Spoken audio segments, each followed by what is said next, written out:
Yeah. What is it? This is some demonic pottery. What is it? So I'll give you the backstory on it first. Okay.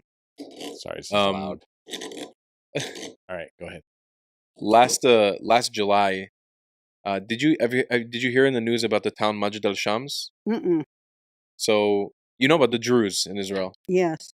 For those listening who don't know what the Druze are, they're kind of an ethnic religious minority. Mm-hmm. They are considered Arabs. They believe in all elements of Judaism, Islam, and Christianity. Mm-hmm. They take the prophet Jethro, the father of Miriam, the wife of Moses, as their like supreme prophet. And they're incredible people. Yeah, they are. They love Israel. Yeah. They love the Jews. The ones who live in Israel. And generally they're not looking for independence. They're not looking for their own state. They just want to exist as a minority in other people's land. Because they believe that they want to remain a small group that's united as a family. And again, they are Arabs. That's what they call themselves. Last July, I believe it was, Hezbollah, the terrorist group, they lobbed a ballistic missile at a soccer field where 12 kids were playing. Yeah, I heard about it. And there was another 40 to 60 mothers, fathers, cousins, aunts surrounding this. They eviscerated. To say eviscerated, thank you, is like kind of an understatement to explain what they did. These kids were obliterated. So much so that when I arrived in Majdal Shams a couple hours later, this was like maybe 48 hours later, I was there. There were still black ribbons on the fence of the soccer field demarcating where these children's flesh pieces landed on the fence. And I'm sorry if this is graphic, but it's important for people to listen and hear this. Yeah. And I have a real problem with this narrative that somehow the enemies of Israel, they don't target civilians and they only go for the IDF. That's all they do. Yeah. These kids were Arab children. These were the innocent, pure souls of the Middle East. From the pro-Palestinian narrative, these guys were Palestinian from their narrative. Yeah. And they lobbed an intercontinental ballistic missile at them with no warning. You know, in Israel, in the far north, there is no time for a siren because it's so close to the Lebanese border. The rocket hits, then the siren goes off. Yeah. So they killed 12 children.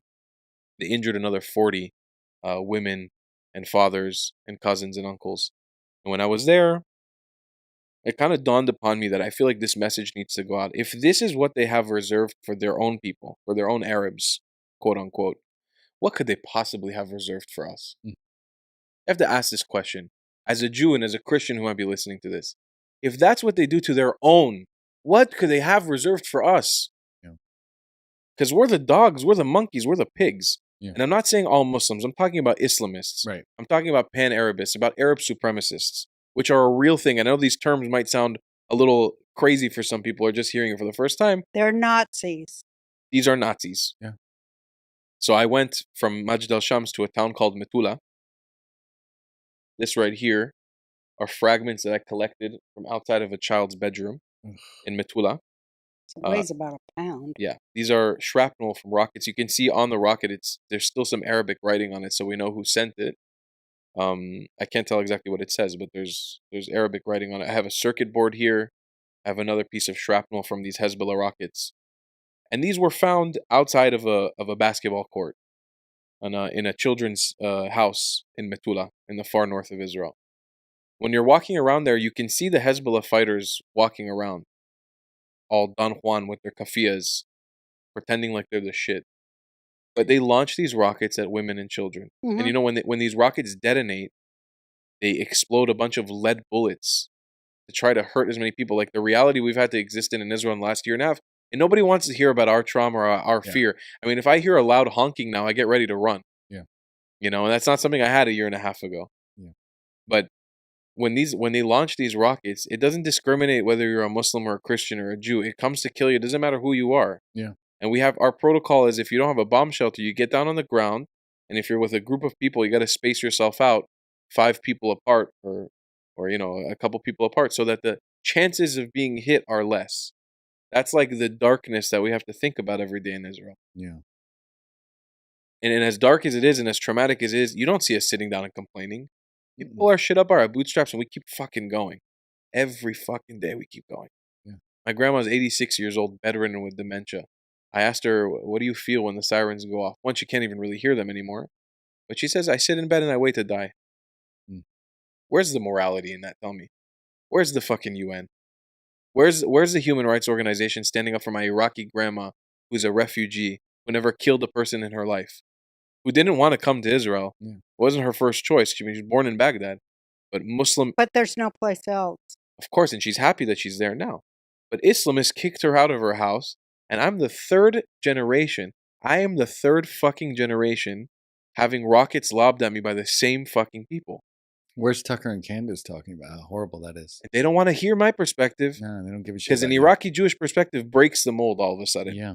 It does. It destroys the whole leftist narrative, too. Absolutely. And woke Thank right. God, and it needs to break because it's nothing but Nazi bullshit.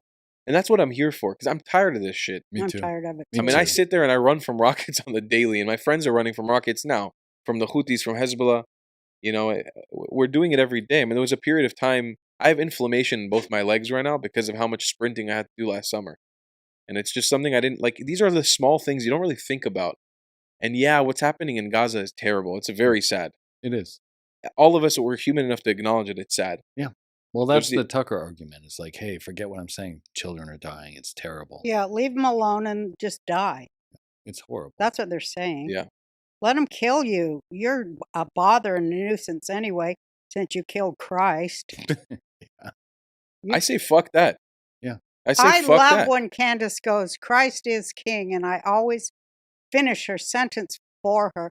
Christ is king of the Jews. Yeah. Shut the fuck up. That's the what they- truest truth there ever was. That's right. That's He what they got put on him when they crowned by killed him. Rome. Yeah. By Rome, King of but- the Jews. king of the Jews.